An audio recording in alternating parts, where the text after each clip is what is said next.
Hello, everybody. My name is Clay Canfield. I'm the founder of Sobriety Hub software for sober livings. I'm here today with my friend Steve, who is the founder of a number of businesses, including Elevate Recovery Sober Living. Steve, how's it going today? Very good. Thanks for having me. Yeah, thanks for jumping on. Just to jump right into it, I'd love to hear a little bit about your journey in recovery and how that evolved into becoming the successful business owner and helper that you are today. Yeah, of course. Yeah, I think my story starts like a lot of our story starts. It's one of the cool things of being in the program is, we all come from a similar background. But 2018, I went to treatment for my first time. Didn't get it right the first time. Took me 3 rehabs in 1 year to finally start really realizing that I wanted to have this life. And kind of moving on from there, went to sober living. And I've had experience being in sober living, helping managing sober living, relapsing as a sober living manager. Oh, So wow. I've kind of seen all the good and the ugly sides of what it takes to be sober.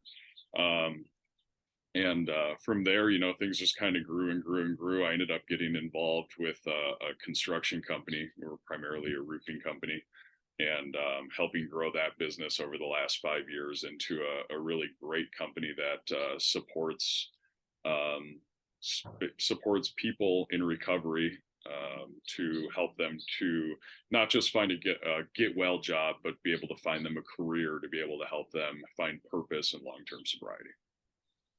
Very cool. So would you say that, your first venture kind of in sobriety being the construction business, how did that kind of evolve into, realizing the need for sober living? Yeah. Well, one of the things that I started doing is once we started having some success with the construction company, we ended up getting into some real estate stuff. So we ended up buying some houses, and renting them out.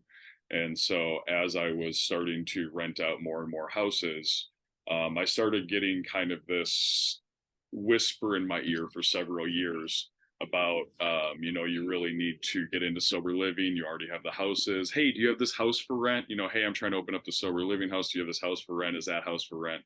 And I kind of shied away from it from a long time, just because all of the negatives that come with um, sober living. The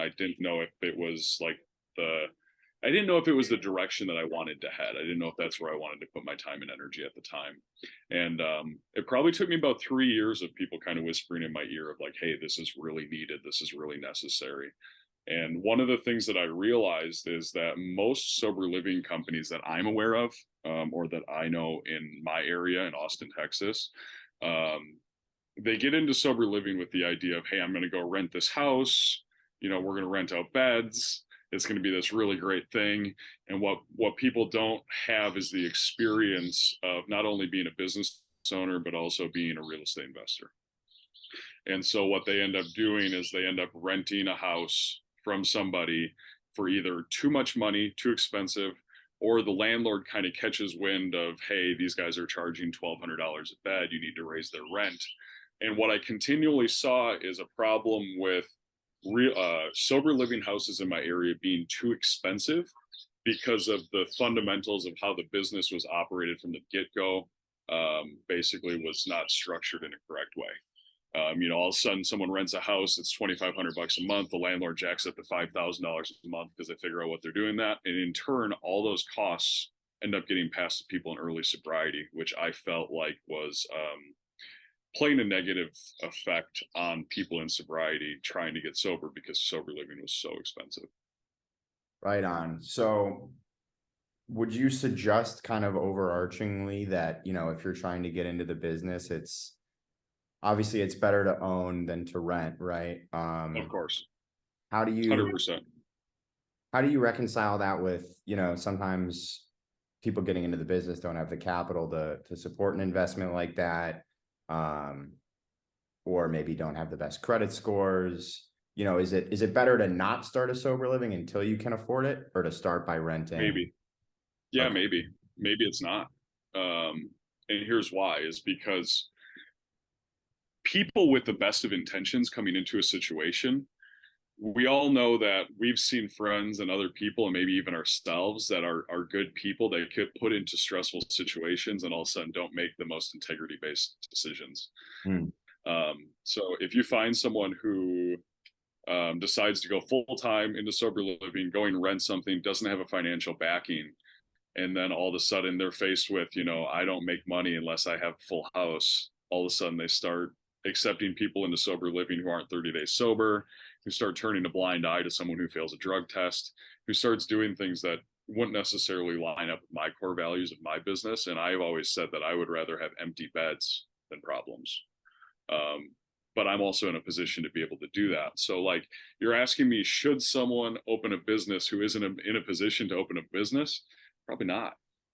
Got People should have a financial backing. People should have really good deals. If you're not owning the house yourself and getting a good deal on the purchase of the house, you need to be able to be in a position to really, really, really negotiate a really good lease and make sure that you have really good protections as far as them raising your rents, and you're having a lease that's more than 12 months, because no one wants to open up a sober living house and 12 months later they have to move into a different house.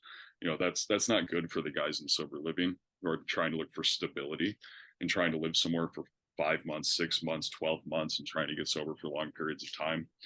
And it's also it's a big factor is, are you doing this as a career, as your first or only and primary source of income? Or is this kind of a secondary hobby and you have another job or another business that you're running? Those are all kind of factors as well. If you're depending on the money from sober living to pay your own personal bills, I feel that you are going to be more apt to make maybe some more dangerous decisions in sober living ownership. Yeah, I mean, that totally makes sense. I mean, I think that for our business, we've definitely seen an uptick in business when we just are more comfortable with what we have, and Of people course. people come to us, and desperation, it makes people do bad things. And I know that when I'm trying to get somebody to use our app and I'm needy or desperate, it's just not attractive either. So 100%. just to summarize what you said there, I mean, I guess a big part of it, right, is like, if you own the real estate and that's a good investment, if the house isn't full, then you're okay either way. Um, Correct. Yeah. If you're only profitable when you're at 80 or 90% capacity, it's a bad business idea. It's not, because it's not a practical situation. You're probably only going to be at a certain capacity because you have people moving out. You're going to have empty beds. And so you have to have that protected in your actual numbers to make sure that, you are profitable at a certain number that is actually an obtainable number, and be able to look at those numbers back and say, these are what we're hitting. We're at 60 or 70% occupancy. And we're able to survive off of those things. The other thing that I see as well is, and I think if someone has financial backing, if someone doesn't necessarily have the amount of money to be able to go out and do sober living on their own, but they have someone who's willing to invest, or someone who's willing to basically help them on the process, it's very important to take on a partner who understands that we're trying to help people get sober long term. Now, granted, there is money to be made in the recovery field, but I think that, making sure that helping other people comes first. It's very important that your investors know that, because if your investors are just looking at a balance sheet or a profit and loss every 30 days and going, hey, what's going on? We're not making money. You need to fix this. Again, it kind of puts you in a bad position, because maybe the people who are helping you don't understand that, it's people before profits. And I think that's another problem that people get into, is they take on outside money, outside capital, outside investors, and then their investors are only looking at a balance sheet, and us as people in recovery, we're looking at people.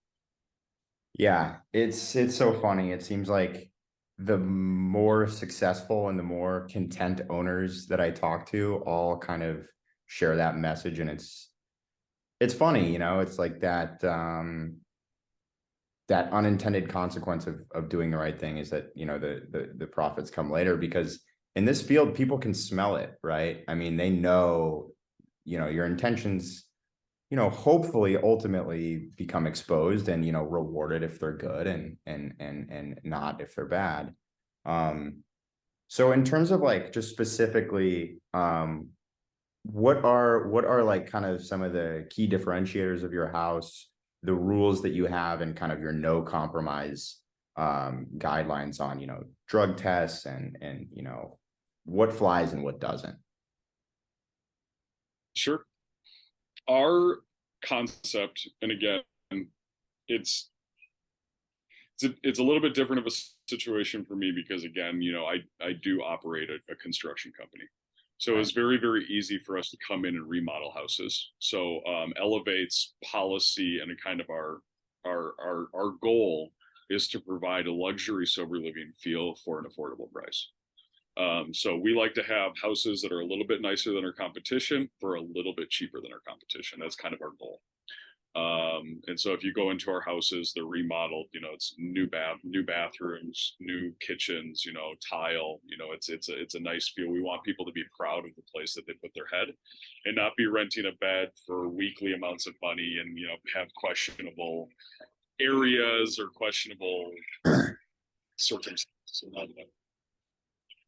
So that was kind of our goal. As far as what our rules are, I think we're very similar to other 12-step base recovery houses. We do require people to work the 12 steps. And also with that understanding of there are other ways to get sober. They didn't work for me, but I know that there are other avenues that people use, different programs people use to get sober, and that's awesome. We support that. You're just not a good fit for our house. There are other places for you for doing other types of recovery, but yeah, we require people to go to meetings. We require people to go to H&Is and be able to spread the message to other people. We require you to have a sponsor and actively work the steps. That's just, it's kind of it's just non-negotiable. And again, we have run into situations where people go, well, I'm part of this program, it's not this, and that's great. It's just, your house is not a good fit for us. You are not a good fit for our house because we need guys within our house helping each other to get through the 12 steps. And then, our really core value, and this comes from me knowing a kid. I was still in treatment, but I knew him very well. He left treatment, and a week later, he went to sober living and actually died in sober living. And so we have a very, very strict rule that if you fail a drug test, it's zero tolerance. We ask anyone who fails a drug test to leave within 15 minutes. Obviously, they're welcome to come back supervised and get some of their stuff if they're not able to get all that stuff out. And it's just again, it's a non-negotiable situation because again, if I allow someone to fail a drug test, continue to live in the house, and they end up dying in that house, it's not good for me, and it's not good for the person. It's not good for the family. It's a very real thing, especially with the way that fentanyl is these days. People die, and it's very, very real, and we are on a life and death error, and we take it very, very seriously. Okay. So broad strokes, Elevate is, it sounds like a no nonsense 12-step focused house where, it's a place that is right for you if you are committed to, your recovery and, your 12 steppers. So, I think that's freaking awesome. That's a lot more strict, you hear structured sober living all the time, but those are very clear and strict guidelines that I'm sure, creates a very healing and effective environment. Because that's what I've seen as well is, that's what works for. Well, when we have tours and people come through and they ask for certain things that don't necessarily fit inside of our guidelines, we don't have people that move into our house that are wishy-washy and wanting to get sober now, which again, if anyone's lived in sober living on this, they know that all it takes is one bad apple in a sober living house to kind of ruin the mood and the vibe for the entire house. Right. And if you have one guy that's not serious, it's contagious. And I'm serious about, living a better life, whatever that looks like for whoever it is. Cool. Yeah. Um, so okay, so you've got the construction business, you've got the real estate business, and you have the sober living business, which is attached to the real estate side. What's kind of in stock for the next 5 years for you in terms of, where's your focus at? Yeah. Obviously growing the construction company, whether or not right now we only have two houses in Austin, whether or not we grow the sober living houses is really just based upon need. I don't have a mission to take over the world with sober living by any means. If Yeah. two houses that is the number, then two houses is the number. If we get full and start getting a waiting list and people start asking for me to, open up another house and I get that whisper in my ear again, I'll consider it. But at this point in time, my goal is not to do that unless it's needed. Again, that's a big problem I see with a lot of sober living house owners is they have one house that's 70% occupancy. They go out and rent another house and they get put 12 beds in the house and they're thinking they're going to be full immediately. And it's very tough because you can get people to move into your sober living home, but people move out of sober living. People move on because of good things and bad things, right? Good, people live there for a long period of time and, no longer need to be in that situation, and people leave because they're not interested anymore. But yeah, I think growing too big too fast in this business is something that I commonly see. But as far as my 5 year goal, honestly, I'm kind of moving away from this like growth phase of my life. I'm really, really excited for where my construction company is, and we are continuing to grow, and that will continue to grow. But right now, I'm trying to kind of go back to roots and start focusing more on my spirituality side. My wife is currently opening up a yoga studio in Georgetown, Texas. Oh, cool. And so we're starting to work on some construction on that and kind of put some more focus in on spirituality and helping people and just kind of enjoying life and realizing that contentment is important. Like I think that it's very, very important in life to be able to grow and try to get better and always try to get bigger and better and bigger and better, but at some point it's good to appreciate what you have as well.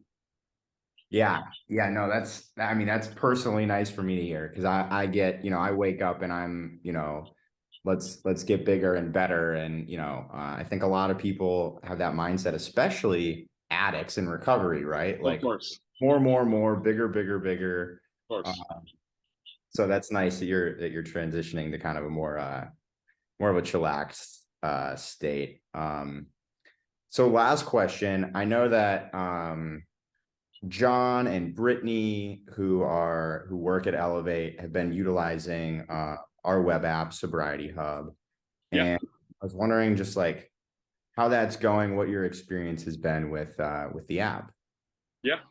And again, it kind of goes back to my fundamental core of what I've kind of talked about this whole thing is if you're going to run a business, run a business.